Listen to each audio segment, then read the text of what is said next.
If libraries were invented today, they'd probably be outlawed. And that's part of today's idea of the day.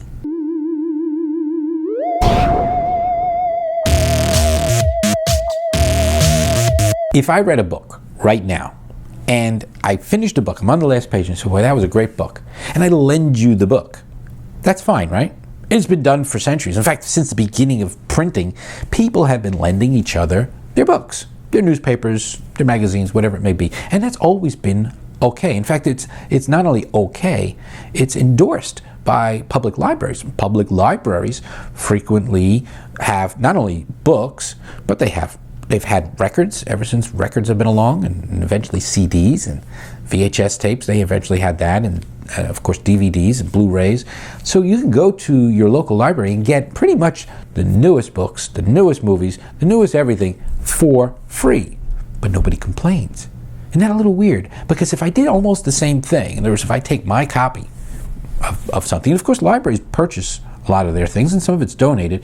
But the point there is that a lot of people are against the concept of somebody having a digital book and then lending it to a friend. Because as far as they're concerned, you're taking money away from the authors or from the filmmakers or from the musicians, because you are not, you're letting them have your media, and they're enjoying it. But what I find funny is that why is it okay to physically lend your media to a friend, your book to your friend, but it wouldn't be okay to let them, basically read your Kindle books or watch your, let's say, your library of digital media, which you might have in some sort of a thing. So what I find interesting is that if the internet, if it's wrong to share things that way, using digital media, why is it that the libraries are still doing it? Of course, I'm not. This is not a rant about why they should shut down the libraries.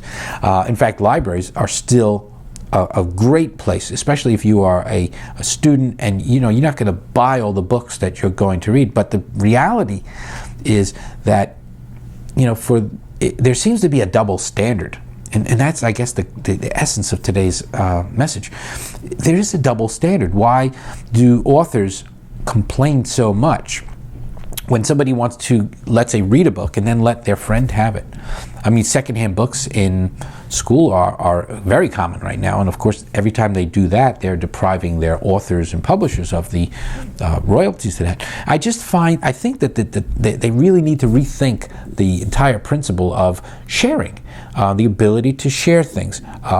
For what it's worth, there's sort of an end to each road. If for every one time that I read a book and I lend it to a friend, and that person lends it to a friend, and that person lends it to a friend, even if it was sent electronically, it's still only going to travel so far. And I think the media, the publishers, let's call them publishers, movie makers, I think they're going a little overboard by trying to ban all sorts of methods for people to share their media library, when at the same time they're allowing libraries to exist, which essentially do the same thing. If I, let's say, if they're trying to block me, for example, from letting somebody have a copy of a book I read, or of a movie I have, or a album that I have on a CD, why do they chase down people who do that?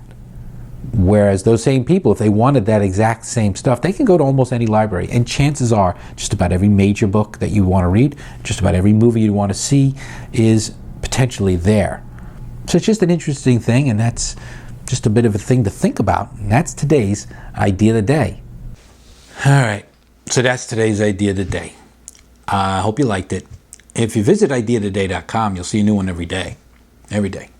Yeah, some of them don't suck. And don't forget to subscribe. And you can see them here every day. Brand new one. And some of my videos don't suck either.